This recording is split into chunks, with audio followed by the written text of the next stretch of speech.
All right, a cable shoulder press. So this is a good alternative if you have the equipment at your gym. You can do this one standing with the dual cable system. Some gyms have a seated shoulder press station like this one here. What I like about it is that it has the instability of using a dumbbell, okay? The cables, you have to control their motion. They could pull your arms forward, backward, side to side, so you have to use your stabilizer muscles to control it. It's also safer than a dumbbell in the sense that, let's say you get exhausted and you're here and you can't do anything with your dumbbells and you have to drop them. That's not nearly as safe as being able to just put the cables down. So they're a great compromise. They include the instability of a dumbbell, but they're safer than a dumbbell.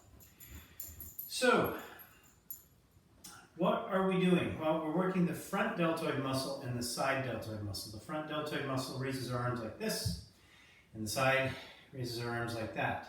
When you're doing a shoulder press, both are working. More the side delt probably, but the front's working quite a bit in order to push our arms up over our head.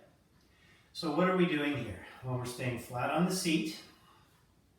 I want to push my arms up over my head. Now, if I have tight lats, which I can identify with a proper movement screen or a stretch test, my arms are going to want to come forward like this, and this is more like an incline chest press, okay? So I really want to focus on getting my arms up over my head and then getting them straight and together, okay?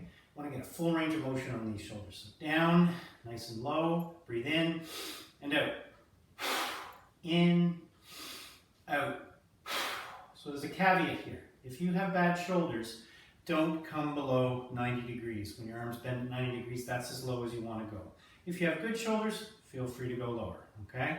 But if you have shoulders or not good shoulders, stay here, and you may even want to rotate in like this, okay? Because the more I do this, the more my shoulder capsule moves out of its normal position. Like, this is abnormal having my chest stretched like this for long periods of time. I wouldn't do that in real life. So you might want to decrease the range of motion and adduct your arms. Bring them forward like this. That's safer on your shoulders, okay? With all that being said, it's time to do the actual exercise, okay? What I'm going to do is I'm going to use my body to lift the cable handle off the rack. Okay, so I'm going to lean sideways. I'm going to put the cable in here against my chest, and I'm going to use my body to pull it off like this. Right? And I'm going to do the same thing here on this side.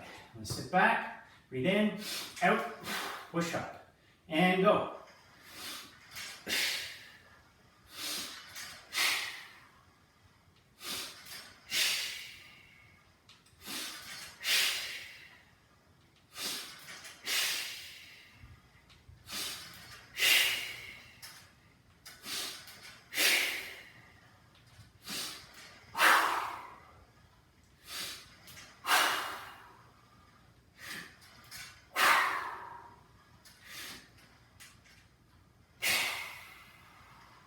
Carefully put them back down. Now, another thing that I want to point out, what I was doing is my feet were flat on the ground and I was gripping the ground with my toes. I was trying to use my whole foot like a hand to grab the ground. So I'm really squeezing the ground, activating all my lower body muscles, and I'm gripping the handles really tight. So I'm activating my forearm flexors, my biceps, everything. So you find you get a little stronger when you focus on tensing the whole body, and especially the core. Doesn't matter that I'm sitting, always have a tight core on all exercises, okay? So there it is, a seated cable shoulder press.